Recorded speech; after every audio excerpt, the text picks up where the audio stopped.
Halo teman-teman, berjumpa lagi sama aku. Di kesempatan kali ini, aku akan mengulas sebuah buku.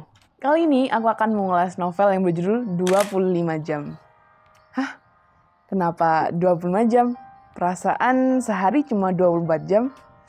Pertanyaan itu sering sekali aku dapatkan ketika aku bercerita tentang novel 25 jam ini. Lantas, novel ini bercerita tentang apa sih? Sebelum lanjut bercerita tentang isi dari novel ini, aku ingin membagikan sedikit identitas buku dari novel ini. Terbit tahun 2019, novel 25 jam ini lahir dari kolaborasi, yakni dua penulis, Stephanie Bella dan Syahid Muhammad. Ternyata, sebelum melahirkan novel 25 jam, mereka sudah pernah berkolaborasi. Sebelumnya, kedua penulis, Stephanie Bella dan Syahid Muhammad, sudah menghasilkan dua novel, yakni berjudul Kala dan Amor Fati sebagai sequelnya pada tahun 2017.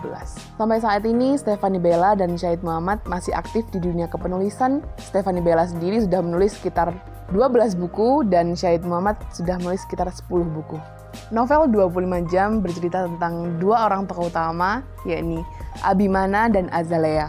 Mereka secara garis besar memiliki masalah yang hampir sama, yakni tentang orang tua dan kehilangan. Situasi yang mereka hadapi membuat mereka terus-terusan menyalahkan keadaan. Mereka berdua mendiamkan masalah dan situasi yang mereka hadapi, berharap ada takdir tidak terduga yang datang pada mereka.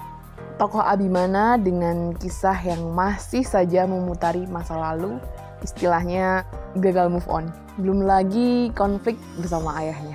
Jadi jangan salah, di novel ini gagal move on bukan hanya tentang percintaan saja.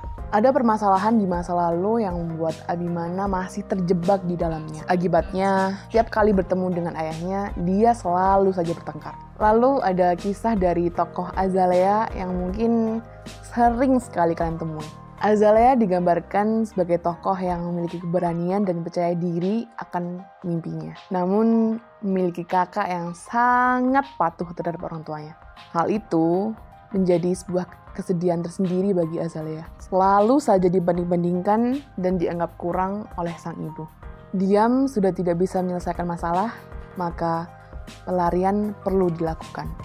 Seperti yang dikatakan oleh tokoh Azalea, pelarian dibutuhkan saat diam sudah tidak lagi bisa menyelesaikan masalah. Pada buku 25 jam, ada kutipan yang saya pribadi menyukainya. Kurang lebih seperti ini. Manusia pada dasarnya selalu menderita dari sesuatu yang terbentuk dari pikirnya sendiri atau masalah lain yang memang nyata. Seolah kita membuat lubang dalam diri kita sendiri, semua orang adalah pencari pengisi lubang yang ada dalam diri kita.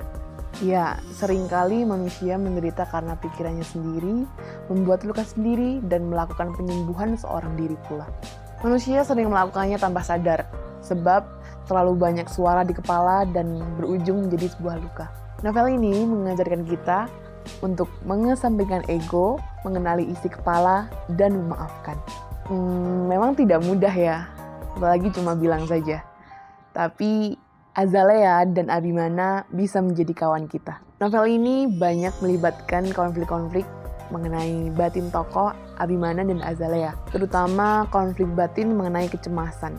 Kalian akan mendapati alasan-alasan mengapa mereka memilih diam dan berujung pelarian. Siapa tahu ada hal-hal yang mungkin relate dengan kalian.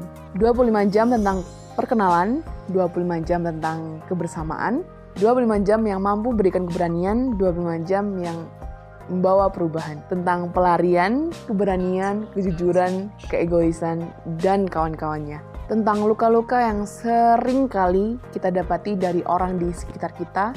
Tentang proses sembuh dan keberanian yang tumbuh dari orang yang baru kita temui.